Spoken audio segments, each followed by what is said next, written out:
Hey everybody, it's your friend and your guy and your favorite human who believes in the concept of trust in the year 2023, Gardiner. Today I wanted to talk about Steam Deck news because we didn't do a video on Friday. Why didn't we? Well, lots of reasons. We'll talk about it in a future video. But for now, we're going to get into Steam Deck news on a Monday. All right, first off, let's talk about this because this is something that I have harped on a little bit on the channel. Tony Hawk's Pro Skater 1 and 2 now has offline support, but it's only for the Steam Deck. So patch 1.1 for Tony Hawk's Pro Skater 1 plus 2, I don't want to call it that every time, but I don't know what else to call it, has added support for playing the game offline on the Steam Deck. This is a bit of an irritation for me because honestly, Activision could have, just gotten rid of this always online requirement for the PC because it really only inconveniences people who have legitimately bought the game. But they decided, no, just on the Steam Deck, we're going to disable it. Now, the fact that the game checks if it's running on the Steam Deck and then disables the always online DRM, that theoretically makes it easier for people to find where the DRM is being activated and then remove it. Hopefully someone comes out with a patch at some point to remove the DRM completely, especially a year or two from now when Activision decides to shut down all of their servers for this game, the single player servers. It's really frustrating. Again, this is still an always online game for desktop PCs. Now, when I was reading the article that Liam wrote over on Gaming on Linux, he did make a interesting note that you might be able to play offline by setting a global variable Steam Deck equals 1. I don't think he tested that, and I don't own the game, so I can't test it. But I think it would be interesting to see if that does work. I would love to know if you have bought the game, if you plan on buying the game now that you can play it on Steam Deck, or do you plan on buying it now that the launch sale is over and you have to pay full price for it? Leave me a comment and let me know. I'd love to hear your thoughts. I find it frustrating that they would go through all this trouble just to release a patch that only removes the online requirement for the Steam Deck. It's foolishness. Just remove it for everybody. It doesn't make any sense to have always online DRM. All right, let's talk about Lutris Game Manager. In version 0.5.14, we have new updates and features for Steam and the Steam Deck. So first off, they've added multiple Steam account switching capability to the client. This enables you to have multiple libraries and to log in and out between multiple clients, or multiple users, I should say. They've made it so that the client will now download the appropriate version of VKD3D or DXVK based on the GPU's PCI ID. This is really handy as some releases of VKD3D or DXVK work better on different GPUs and GPU vendors. So this is exciting to see. The EA app now has an integration in Lutris, which is really exciting. Your Origin games and saves can also be manually imported in from your Origin prefix into the EA app integration. So that's pretty awesome. There's also now experimental Flatpak support, so you'll be able to run Flatpak applications. This is really important for Steam Deck, for example. So when you have Lutris installed on Steam Deck, you'll be able to launch Flatpak games and other applications that you've installed from the Discover store. There's also support now for GameScope 3.12, which is what the Steam Deck is running. GameScope is basically game mode's compositor, and GameScope 3.12 is now listed as supported. So they're doing great work, and I really love this. So this is a fun story. Remember a couple weeks ago when Unity Engine decided to self-destruct in order to give golden parachutes to the CEO and a couple other high-ranking individuals, allegedly? So they decided to self-destruct. Everybody knows that. And a bunch of people who had invested in the Unity ecosystem, game developers who had published games using Unity's engine, they felt betrayed. They felt betrayed. They went out on Twitter or whatever it's called now, and they publicly called out Unity.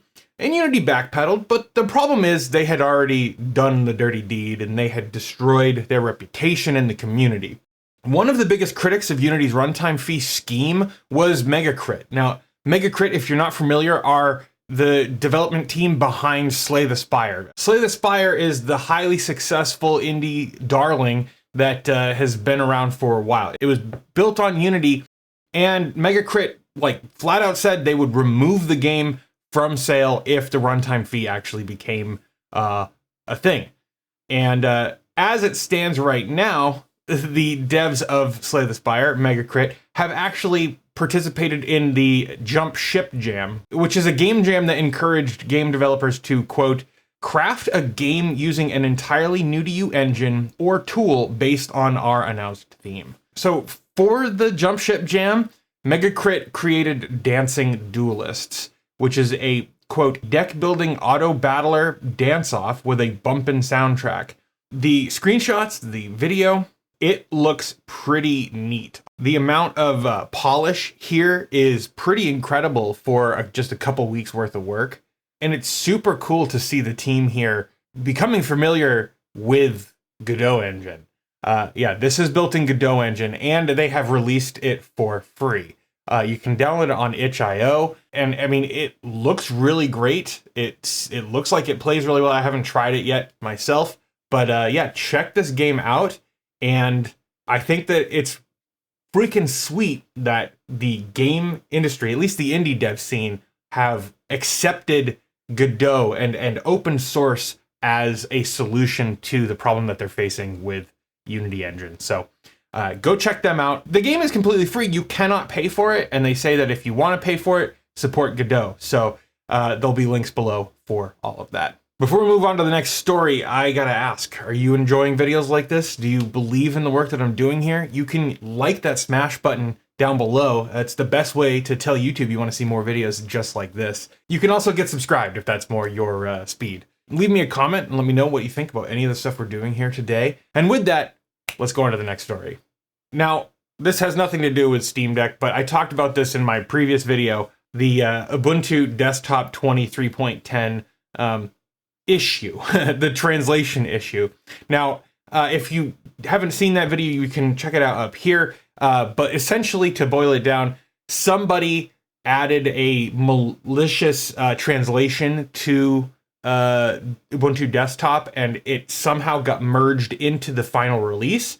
The malicious translation was basically defacing the Ukrainian translation of Ubuntu, or just the Ubuntu installer. It was mostly childish graffiti, but there was some homophobic and some anti-Semitic messaging in there. But Ubuntu took it seriously. They checked to make sure that this wasn't like a massive security vulnerability or breach, and they delisted the Ubuntu Desktop 23.10 image, so you couldn't download it from any of the official repositories.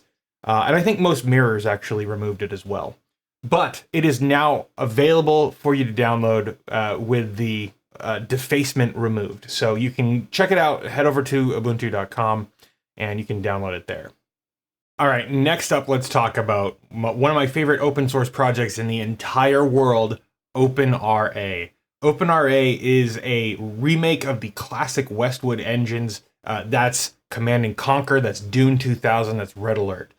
There's also coming soon support for Tiberian Sun and Red Alert 2, but those have been in development for a while, and I haven't seen many updates regarding it.